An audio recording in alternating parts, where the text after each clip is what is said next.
বাদশাহ জুলকারনাইন গোটা দুনিয়ার শাসন করলেন, গোটা জগৎ।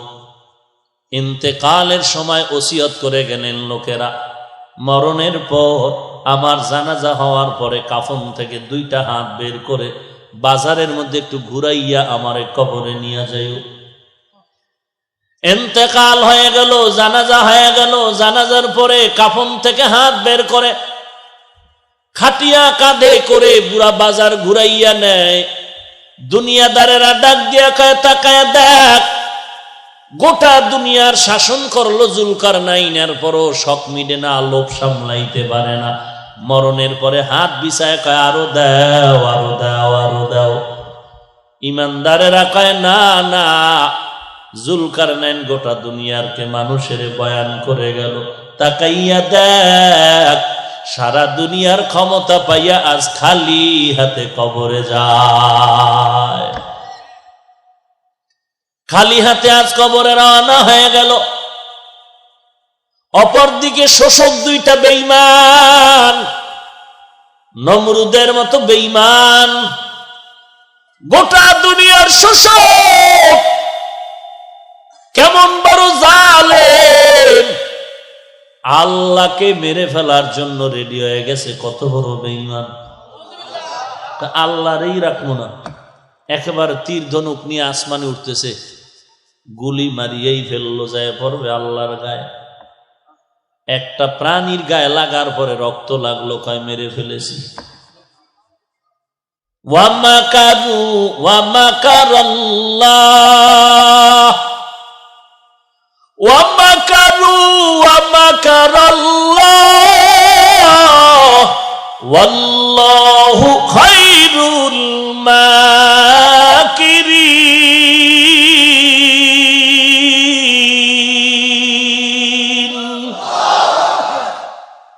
তুই কত নাম্বার বেঈমান? নমরুদের মতো বেঈমান তো হতে পারো নাই, ফেরাউনের মতো টাকার গরম দেখায় না। যত বড় টাকাওয়ালা হও, কারুনের থেকে বেশি টাকা তোমার হয় নাই।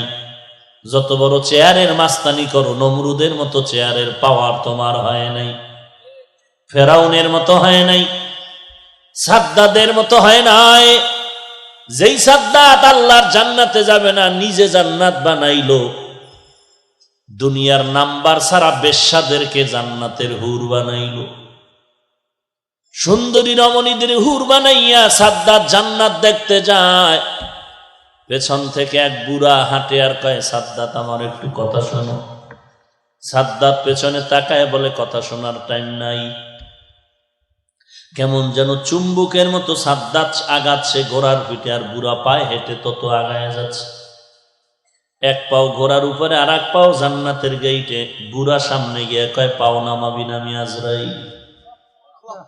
অন্ধকারে পথের মাঝে চলছো ভাইও একা, মনের মাঝে খেলছে তোমার কত আঁকা বাঁকা।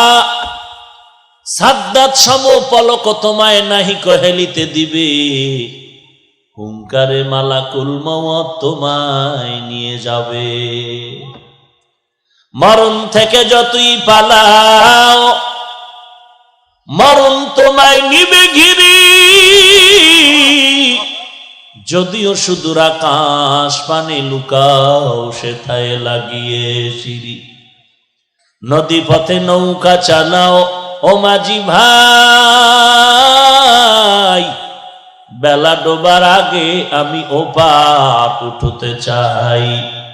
ডুবে গেলে বেলা রে আর উঠে না, ভেঙে গেলে মেলা রে আর জমে না। নদীর পার ভাঙে ও পার গড়ে, এই তো নদীর খেলা। সকাল বেলার ধনী রে তুই ফকির সন্ধ্যা বেলা। মরণ থেকে পালানোর কোনো জায়গা নাই রে ভাই। নমরুদ পালায় যেতে পারে নাই, আর এই এত বড় বেঈমান নমরুদের ধ্বংস করার জন্য আল্লাহর আসমানি কোনো বিশাল বাহিনীও লাগে নাই। কি লাগছে? একটা অসুস্থ মশা মাথার ভিতরে ঢুকিয়া ফাঁকে ফাঁকে একটা মিস কল দেয়, নমরুদ বেহুশ হয়ে যায়। হঠাৎ করে জুতার সাথে মোলাকাত হয়ে গেল, মাথার সাথে ঠান্ডা। নমরুদ কয়, ডাক্তারের গুল্লি মারি জুতাই হলো আমার মূল ঔষধ। জুতার সাথে যখন মাথার সাথে মোলাকাত হয় তখন মাথা ঠান্ডা। কর্মচারী একজন রেডি করে কয়, বেতন বাড়ায় দিব, যত জোরে জোতার বাড়ি মারবি। জোতার বাড়ি জোরে দিবি তো বেতন বাড়ায় দিব। ফাঁকে ফাঁকে জুতার বাড়ি দেয় তো নমরুদ মাথা ঠান্ডা করে চুপচাপ ঘুমিয়ে যায়। কর্মচারী কয়েকদিন কাজ করার পরে বলে, আমার একার দ্বারা সম্ভব না, ঘুমান লাগবে তো। কয়, তাহলে আরো একজন কর্মচারী রেডি কর, দোনোজনার দায়িত্ব, একজনে না পারলে আর একজন, জুতার বাড়ি যেন বন্ধ না হয়। খোদার মায়, এটি কি সবার কপালে হয়নি? এটি চান কপাইলে কপাল। নমরুদের কপালে জুতা, আমেরিকার ডব্লিউ বুশের কপালে। সাংবাদিকরা জিজ্ঞেস করলো, কাইফা হাল, জুতা খায় কেমন লাগলো? বলে, এটা তো আমার গণতান্ত্রিক অধিকার। কেসা ভাটপা, চিন্তা করেন যে জুতা খাইয়াও বলে কিচ্ছু মনে করিনি। এরে নবীর উম্মতের দল, মাঝে মাঝে আল্লাহ পায়ের জুতা কপালে লাগায় দেখায় যে দেখ তোর কত সম্মান। এই নমরুদকে আল্লাহ ধ্বংস করার জন্য বেশি কিছু লাগে না। এরে টাকাওয়ালা ভাই, এরে চেয়ারওয়ালা ভাই, কিসের বাহাদুরি দেখাও, কিসের মাস্তানি করো রে বাবা? ফেরাউনের মতো মাস্তান তো হতে পারো নাই। 40 বছর পর্যন্ত যে ফেরাউনের কোনো অসুস্থতা হয় নাই। নীল নদের ভেতরে মাঝখানে বাড়ি বানাইছে, ধুলা বালু লাগে না তো, ঠান্ডাও হয় না। কেমন ফেরাউন, যেই লোহিত সাগরের উপর দিয়ে মুসা নবীকে আল্লাহ পাশ করায় দিলেন, পার করায় দিলেন, আবার ওই পানির মধ্যেই ফেরাউনকে আল্লাহ চুবায় ডুবায় খোদাই খায়েশ মিটায় দিলেন। এরে নবীর উম্মতের দল, তুমি তাদের থেকে তো বড় টাকাওয়ালাও হতে পারো না, বড় মাস্তান হতে পারো না। কারুনের এত টাকা, তার টাকা যেই গুদামগুলোতে রাখতো, যেই বিশাল গুদামে টাকা রাখতো, স্বর্ণের টাকা, এই গুদামগুলোর তালার চাবি বহন করার জন্য প্রায় 70টা উট লাগতো। উট, 70টা উট শুধু চাবি টানতো। এবার বুঝেন কি পরিমাণ তালা, আর এই তালা কি পরিমাণ গুদাম তার মালে। অহংকারী হয় মুসা নবী বললেন, জাকাত দাও। কারণ বলে, জাকাত দিব না। দিব না তো দিবই না। উল্টা মুসা নবীর বিরুদ্ধে একটা মেয়েরে রেডি করলো, টাকার লোভ দেখায় বলে, এই কন্যা সন্তান, মুসা যখন মানুষের সামনে বয়ান করবে, তুমি দাঁড়াইয়া অপবাদ দিবা মুসা তোমার সাথে জিনা করেছে। চালাকি সব জায়গায় চলে না, বাটপারি সব জায়গায় চলে না, বেয়াদবি গাদ্দারি সব জায়গায় চলে না। খবরদার, বেয়াদবি করতে গিয়া মা বাবার সাথে মাস্তানি করিস না। এই ছাত্র, লেখাপড়ার গরম আর ভাব দেখাইতে গিয়া শিক্ষকের বিরুদ্ধে আন্দোলন করবি না, কপাল পুড়ে যাবে। আজকে কত ছাত্র দেখা যায় শিক্ষকের বিরুদ্ধে আন্দোলন করে কপাল পুড়েছে। রাস্তায় ঘুরে পাগলের মতো মাথা নষ্ট হয়ে গেল, ল্যাংটা ঘুরতেছে। আবার মাঝে মাঝে ইংলিশে কথা কয়, আরবিতে কথা কয়। পাগল তো ইংলিশ পারে না, ইংলিশ জানলো কেমনে? বলে, পাগলে ইংরেজি কয় না, বরং ইংরেজি বলনেওয়ালা বেয়াদবি করে পাগল হয়েছে। লিকুল্লি শাইইন জিনাতুন ফিল ওয়ারা ওয়া জিনাতুল মারই তামামিল আদাবি আজ খোদা কা হিমে তৌফিকে আদব বেআদব মাহরুমে গাশত আজ ফজলে রা। চালাকি সব জায়গায় চলেনি। নামাজ পড়তে দাঁড়াইয়া 3 জন যুবক, একজন ইমাম হয়ে গেছে। সূরা কেরাত পারিয়া না পড়ি ইমাম হয়ে গেছে। ইমামতিতে যাইয়া, তাও আবার তরে না, একটা নৌকার ভিতরে 2 জন পিছে, সামনে একজন। প্রথম রাকাতি কুল আউযু বির রাব্বিন নাস, পরের রাখাতে কি করবো এই চিন্তা তো নাই। এর মধ্যে তুফান, বাতাস, নৌকা হেলে দুলে, একবার ডানে একবার বামে, সূরা কেরাতাও লেগে গেছে। কুল আউযু বিরাব্বিন নাসে, ওরাও নাচে। তো একটার পিছনে দুইটা যে আছে বান্দর, একটা আর একটার ধাক্কা দিয়ে খায়, শক্ত হয়ে খারাপ তুফান ছুটছে কিন্তু। আর একটাই বলে চুপ কর, নামাজের ভিতরে কথা বললে নামাজ হবে না। ও ইমাম পিছনে তাকায় খায়, ও কইলে কইলে তুই কইলি কেন?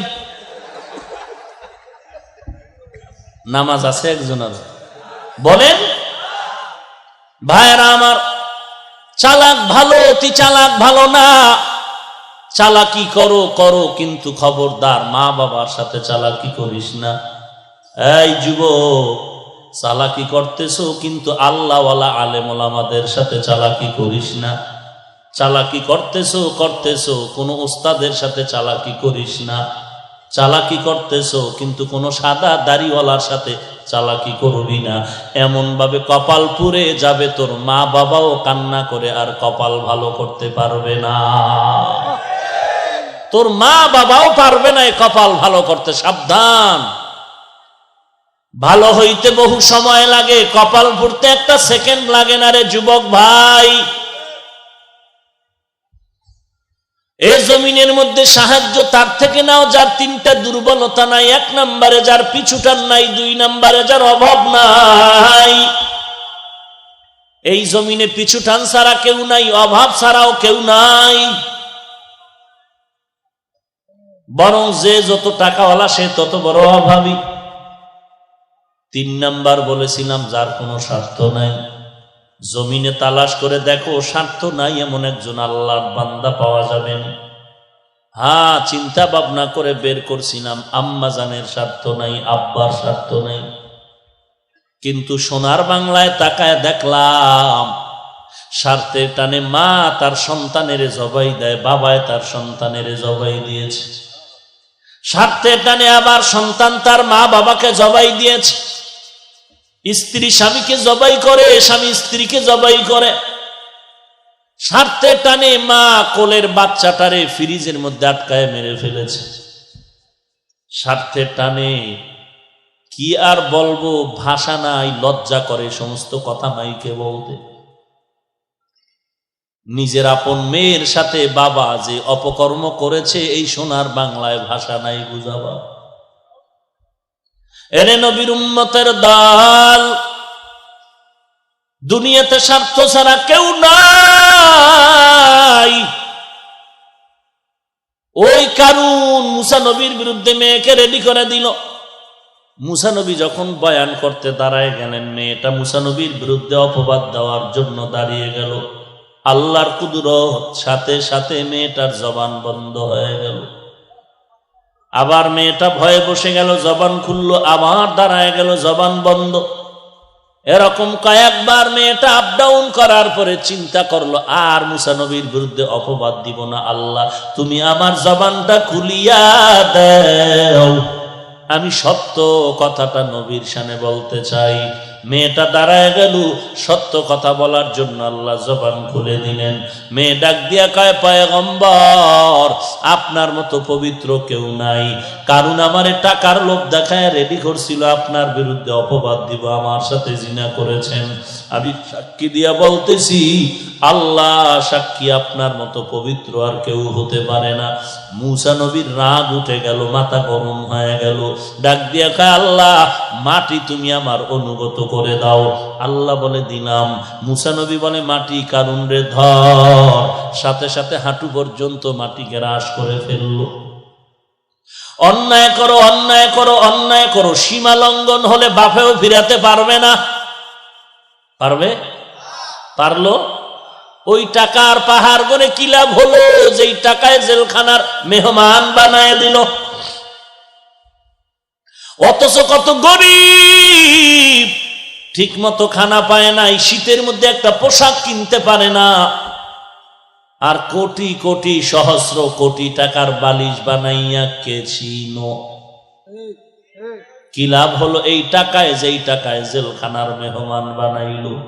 কি লাভ হইল ওই সন্তানের বাবা হইয়া, যেই সন্তানের কারণে মা বাবার বেইজ্জতি, জেলখানায় যেতে হয়? কি হলো ওই স্ত্রীর স্বামী হইয়া, যেই স্বামী স্ত্রীর কারণে আজ লাঞ্ছিত হতে হয়? কি লাভ হবে ওই ক্ষমতা, যেই ক্ষমতায় আজ জুতার বাড়ি খেতে হয়? ভাইরা আমার, অথচ আমার সমাজে কত গরিব 5,000 টাকা 10,000 টাকার কারণে মেয়েকে বিবাহ দিতে পারে না, ঘরের চুলায় আগুন জ্বলে না। এমনও ঈদের সময় যায় বাবায় সন্তানরে একটা নতুন জামা দিতে পারে না। এরে নবীর উম্মতের দল, ওই কারুনকে আল্লাহর নবী মুসা যখন বলল মাটি ধর, হাঁটু পর্যন্ত গ্রাস হয়ে গেল। কারুন বলে বাঁচাও বাঁচাও, আর অন্যায় করব না। মুসা নবী কয় মাটি ধর। কারুনের মাজা পর্যন্ত মাটি গ্রাস করে ফেলল। কারুন বলে বাঁচাও বাঁচাও। মুসা নবী বলে মাটি ধর, ধরার মতো ধর। সিনা পর্যন্ত মাটি গ্রাস করে ফেলল। উম্মতের বলে পাথর মেরে ওরে ধ্বংস করে দাও। আল্লাহ শেষ হওয়ার পর ডাকিয়া বলে, রে মুসা, কারণ যতবার তোমাকে বলছে বাঁচাও বাঁচাও বাঁচাও, তুমি বাঁচাইতে পারো না। তোমার মনটা খারাপ, মেজাজ গরম হয়ে গেল। আমি আল্লাহ রহমান, কারুনের দিকে আমি কুদরতের নজর দিয়া তাকাইছি না।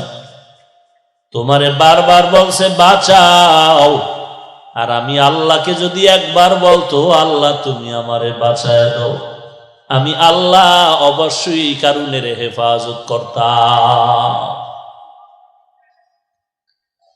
ইয়া আইয়ুহাল্লাযীনা আমানুস্তাঈনু বিস-সাবরি ওয়াস-সালাহ। আল্লাহ বলেন সাহায্য প্রার্থনা করো,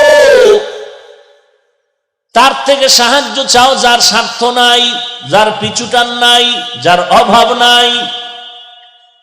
এই তিনটা অপরাধ, তিনটা দুর্বলতা নাই যার, তিনি আছেন একজন, তিনি হলেন আমার আল্লাহ।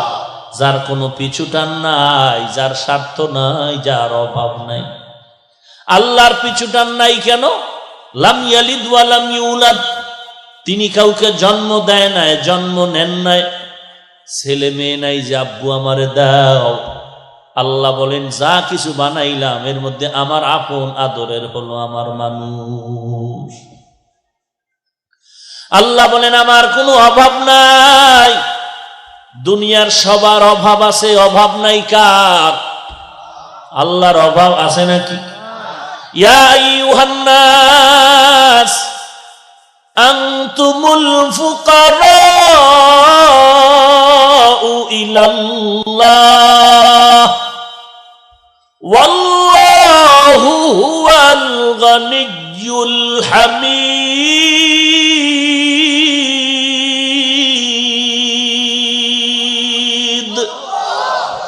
गर तवक्कुल मीकुनी हर सुबह शाम, मीरा सानाद रस्ते तू अजला मकाम, जुज़्ब हक़ची जे मखा अज इंसु जा, फजले उआ मस्ते दर जुमला जहा। আল্লাহ বলেন আমার কোনো অভাব নাই। 3 নাম্বার, আল্লাহ বলেন আমার কোনো স্বার্থ নাই। আমি যদি একটু স্বার্থ দিয়ে তাকাইতাম, দুনিয়ার কোন বেঈমানের এক ঢোক পানিও পান করতে আমি আল্লাহ দিতাম না। এই বান্দা, নামাজও পড়ো আবার মিথ্যা কথা বলো, আল্লাহর সাথে যত গাদ্দারি আর বেঈমানি করেছো, আল্লাহর স্বার্থ যদি পর হইতেন, আল্লাহ পানি বাতাস আর সূর্যের আলো খানা দানা বন্ধ করে দিতেন। আল্লাহ বলেন না না, আমি আল্লাহ খানাও বন্ধ করি নাই, বাতাসও বন্ধ করি নাই। আমি আল্লাহ পাক সূর্যের আলো চাঁদের আলো বন্ধ করি নাই। আমি আল্লাহ রাগ করিয়া তোকে কোনো কষ্ট দেই নাই, বরং আমি আল্লাহ বারবার তোকে ডাকতেছি, উদউনি আস্তাজিব লাকুম। এরে বান্দা, ডাকার মতো আমি আল্লাহকে ডাক দাও, আমি আল্লাহ তোর জবাব দিয়া সব গুনাহগুলো মাফ করে দিব। আল্লাহ বলেন আমি স্বার্থপর না। অতএব সাহায্য আমার থেকে নাও, আর সাহায্য যদি নিতে চাও নিয়ম ছাড়া সাহায্য নিতে পারবা না। চেয়ারম্যানের থেকে আপনার 10,000 টাকা লাগবে, রাস্তার মধ্যে পাইলেই যদি বলেন চেয়ারম্যানের কলারটা ধরে বলেন 10,000 টাকা দিয়ে যা, এটা আদব হইল? আপনার এলাকায় কোনো একজন পীর সাহেব আছে, কারণ কানের উপরে একটা থাপ্পড় দিয়ে যদি কোন কেউ পীর সাহেব জিকির টিকির ঠিক মতো করেন, তো এটা আদব হইল না বেয়াদবি? প্রত্যেকটা জিনিসের আদব আছে। চেয়ারম্যান থেকে আপনি 50,000 টাকা লাগবে, 10 মণ চাল লাগবে, ডাল লাগবে। চেয়ারম্যান বলে আমার কাছে অ্যাপ্লিকেশন দাও, দরখাস্ত দাও। আল্লাহ বলেন, এরে গোলাম, তোমাদের যা কিছু প্রয়োজন আমি আল্লাহর কাছে চাও, 2টা জিনিসের মাধ্যমে চাইতে হবে। 1 নম্বরে ধৈর্য, 2 নম্বরে হলো নামাজ। আজ আমাদের মধ্যে ধৈর্য নাই, নামাজও নাই। ধৈর্য আছে? ধৈর্য নাই। ইমাম সাহেব কেরাত লম্বা লইলে টের পাওয়া যায় ধৈর্য। যারা 5 ওয়াক্ত পড়ে না, জুমায় যায় ধৈর্যশীল জুমার নামাজিরা, যায় সবার শেষে, বের হয় সবার আগে, টাটকা ধৈর্যশীল। এমন জোরে একটা দৌড় দিছে, ঘরে গিয়া দেখে আর একজন আর জোতা নিয়ে হাজির। এরে নবীর উম্মত, ধৈর্য আর নামাজ। ধৈর্য ধরনে কি লাভ? আল্লাহ বলেন, আমি কিয়ামতের দিন স্পষ্ট তাকে বিনা হিসাবে জান্নাত দিব। বিনা হিসেবে আল্লাহ জান্নাত দিবেন। ইন্নামা ইউওয়াফাস সাবিরুনা আজরাহুম বিগাইরি হিসাব। বেগায়ের হিসাব ধৈর্য ধারণকারীকে আল্লাহ বলবে, যা তুই জান্নাতে যা। ধৈর্যের বড় দাম। ধৈর্য ধারণকারীদের জন্য বড় সুসংবাদ। ইয়া আইয়ুহাল্লাযীনা আমানুসবিরু ওয়া সাবিরু ওয়া রাবিতু ওয়াত্তাকুল্লাহ। এরে মুমিন, ধৈর্য ধারণ করো, এর উপরে মজবুত হয়ে থাকো। ধৈর্য বড় দামি একটা সম্পদ। আল্লাহ বলেন, আমি মুসিবত দিয়া দিয়া ধৈর্যের পরীক্ষা নিব। ওয়ালা নাবলুওয়ান্নাকুম বিশাইইম মিনাল খাউফি ওয়াল জুই ওয়া নাকসিম মিনাল আমওয়াল ওয়াল আনফুসি ওয়াস সামারাত ওয়া বাশশিরিস সাবিরিন। এই ধৈর্য, এই দেখছেন নি, এই ধৈর্যের বয়ান শুরু করছি, উড়াও শুরু করছি। নগদ ধৈর্যের পরিচয়। ভাইরা আমার, আল্লাহ পাক বলেন, ধৈর্য ধারণ করো, ধৈর্যের বড় ফলাফল ভালো। ধৈর্যের পাহাড়, ধৈর্যের দৃষ্টান্ত কায়েম করে গেলেন রহমাতুল লিল আলামিন। যার মা নাই, বাবা নাই, এরপরও পয়গম্বর দ্বীনের দাওয়াত বন্ধ করে না। ধৈর্যের পাহাড় দৃষ্টান্ত কায়েম করলেন ইসমাঈল আলাইহিস সালাম আর বাবা ইব্রাহিম। ধৈর্যের পাহাড় নির্মাণ করলেন আইয়ুব আলাইহিস সালাম। টাকার অভাব নাই, সন্তানের অভাব নাই, এরপরও তার উপরে কত মুসিবত আল্লাহ দিলেন। আল্লাহ বলেন, আমি 5টা জিনিসের মাধ্যমে পরীক্ষা করব। ধৈর্য ধারণ যারা করবে তাদের জন্যই হলো নাজাত আর কামিয়াবির সুসংবাদ। এরে নবীর উম্মতের দল, আইয়ুব আলাইহিস সালামের উপরে আল্লাহ পাক এমন ভাবে পরীক্ষা দিলেন যে সম্পদ একটা আগুন এসে জ্বালায়া দিল। ইবলিস গিয়া কয়, আইয়ুব, আল্লাহর ইবাদত করে লাভ নাই, তোমার সন্তান সম্পদ ধ্বংস হয়ে গেল। আইয়ুব নবী বলেন আলহামদুলিল্লাহ। ইবলিস কয় নাউজুবিল্লাহ, না বলে আলহামদুলিল্লাহ কেন? আইয়ুব নবী বলে, এতদিন সম্পদের টেনশনে ইবাদত করতে টেনশন হতো, এখন আমার সম্পদও নাই, ইবাদতে টেনশনও নাই। এজন্যই তো নবী বলেন, গরিবেরা ধনী লোকের 500 বছর আগে জান্নাতে যাবে। কারণ ধনী লোকের সম্পদ আছে, হিসাব আছে। গরিবের সম্পদ নাই, হিসাব নাই। আইয়ুব আলাইহিস সালাম তার পুরা ফ্যামিলির মধ্যে এমন ভাবে তৈরি করে ফেললেন যে একটা সেকেন্ড আল্লাহর জিকির ছাড়া তার ঘর যেন খালি না থাকে। আমি এখন কোরআন কিতাব পড়ি, আল্লাহর জিকির করি, এরপরে তুমি, অর্থাৎ আমার ঘরের মধ্যে যেন 24টা ঘন্টার সেকেন্ডে সেকেন্ডে আল্লাহর জিকিরের আওয়াজ হয়। শয়তান এগুলো সহ্য করতে পারে না। ও আল্লাহ, তোমার আইয়ুব সম্পদের মায়া ইবাদত করে। আল্লাহ বলে না, আইয়ুব একমাত্র ইখলাস নিয়ে আমার ইবাদত করে, দেখ আমি আইয়ুবের পরীক্ষা করি। সর্বশেষ আইয়ুব নবী বিছানায় পড়ে গেলে, চলার মতো রাস্তাও নাই, উঠতে পারে না, পার্শ্ব পরিবর্তন করতে পারে না। এক পর্যায়ে শরীরের মধ্যে পোকা শুরু হয়ে গেল।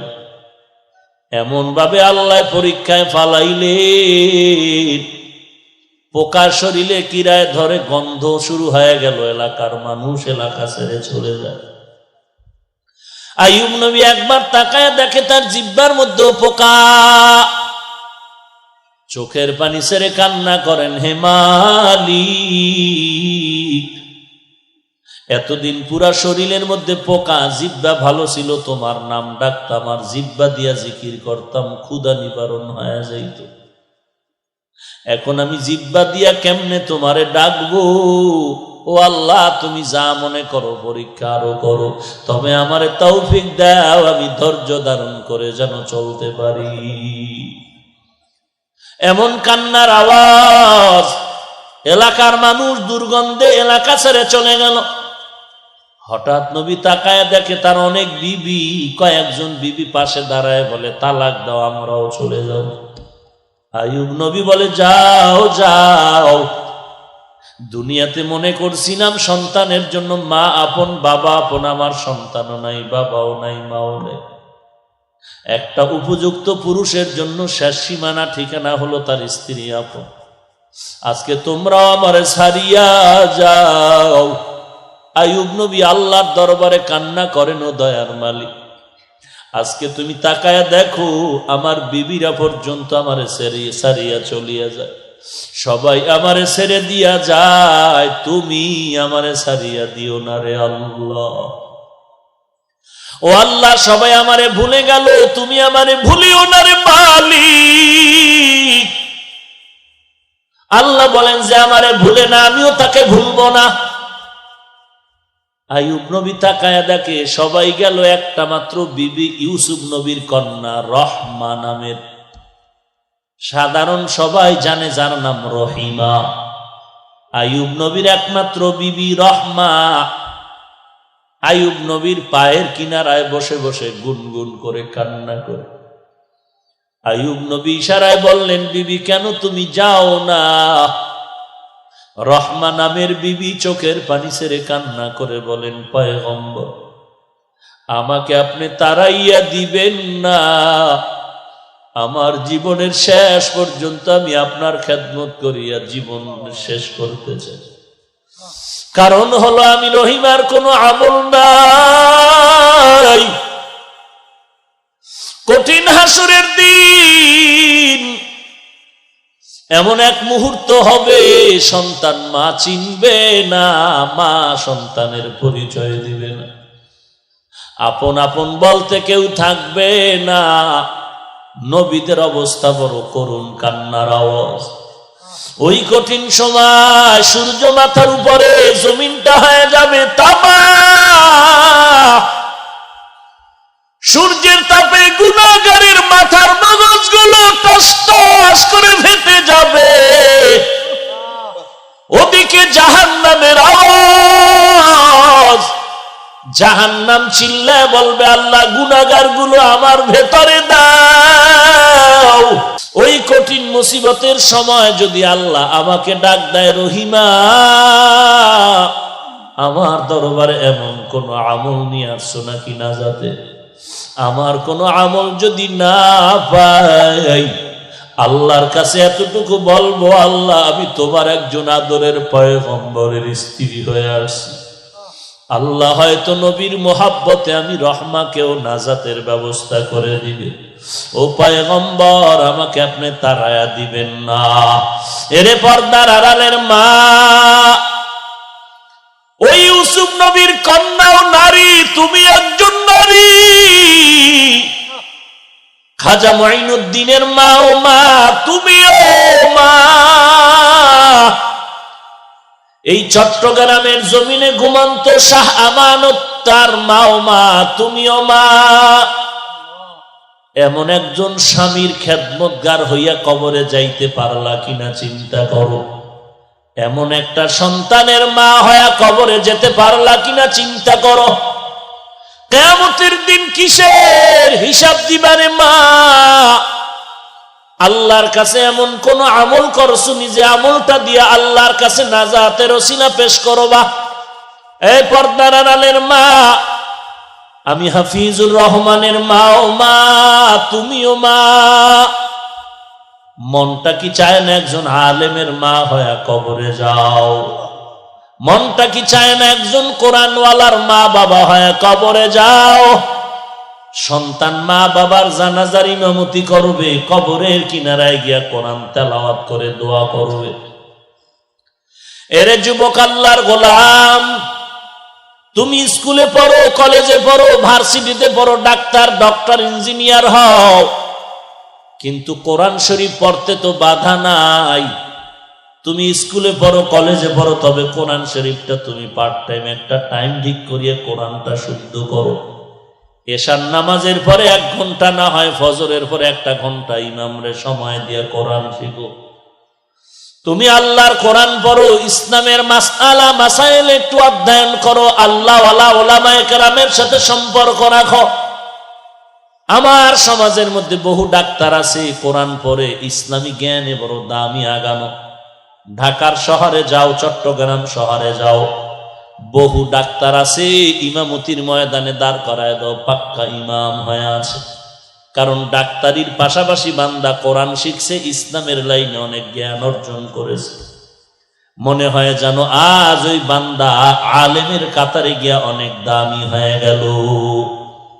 এরে যুবক আল্লাহর গোলাম, তোমার আমার মতো যুবক স্কুল কলেজে পড়ে 1 ওয়াক্ত নামাজ বাদ দেয় না, আছে না নাই?